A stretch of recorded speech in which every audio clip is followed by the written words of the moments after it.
How is it that our client Tara lost 10 kilos in the space of 11 weeks without traditional dieting? And then why is it that you've been trying to lose perhaps 1 kilo for the last month or perhaps even the last few years? But before we get into that, let's listen to what Tara has to say. Hi, I'm Tara. I'm 52 years of age. I'm about to embark on week 12 of MLA, and to date I've lost 10 kilos. I joined MLA because I just needed a change. Gained weight, was in a rut. I previously tried lots of different diets, Weight Watchers, keto, fasting. Had success, but they weren't maintainable. So MLA has helped heaps.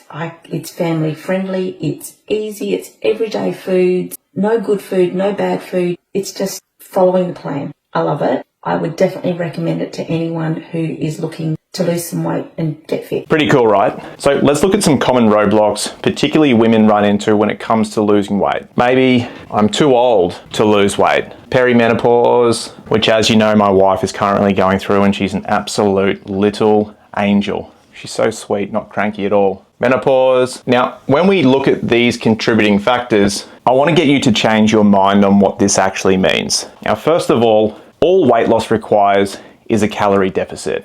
If you consume less calories than your body needs on a day-to-day basis, you will lose weight. If you consume more calories than your body needs on a day-to-day basis, you're going to gain weight. And if I was a perimenopausal woman or a menopausal woman listening to that, I'd probably want to jump through the screen right now and strangle myself. Because the reality is, these variables do make it more difficult. Far from impossible, but we just have to understand that it does make things more difficult. And let me explain. When we look at women in general, particularly going through perimenopause and menopause, we have to look at the variables in which you're going to experience over the span of a month. Over the span of a year, you're going to have more sleepless nights. You're going to have more days where you wake up with less energy. You're going to have more days where you're perhaps experiencing headaches or migraines or irritation. I'm sure I'm preaching to the choir. So all of these variables which you experience simply means sticking to a calorie deficit may feel a little bit more difficult. You see, blokes, we're really quite lucky.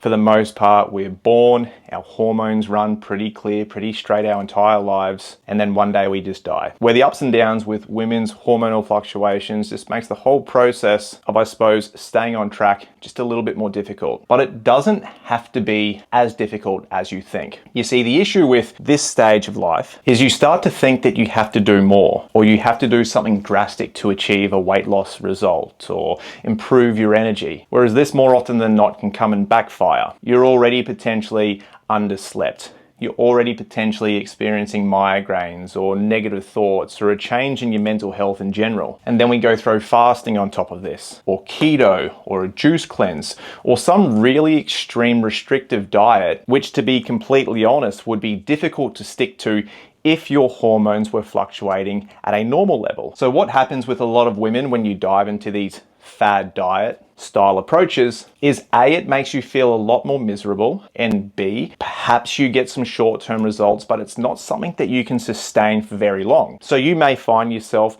being disappointed, scratching your head, and even jumping from one fad diet to the next, losing more motivation, losing faith, and in the whirlwind of all of those changes, one thing isn't happening. You're not sticking to a sustainable, constant calorie deficit. Now, the only way that we could get Tara to have success, the only way that we get all of our clients to have success, is the same method we use with everyone. And this may come as a massive, massive shock to many of you out there who are going through this stage of life, who are trying to lose weight. You just have to eat like a normal person. Well, what do you mean you've got to eat like a normal person? Well, think of it like this. Consider every fad diet that you've ever followed. Ask yourself the question, how much success did I gain from it? Did I gain long-term success from it? And what did I learn? You see, if you start a fad diet to lose weight and you're asking yourself the question straight away, perhaps in the first day or two, is this something that I could stick to? Am I enjoying it? Am I happy? Does it feel difficult? If the shelf life of that experience seems very short, you know straight away you're not onto a winner.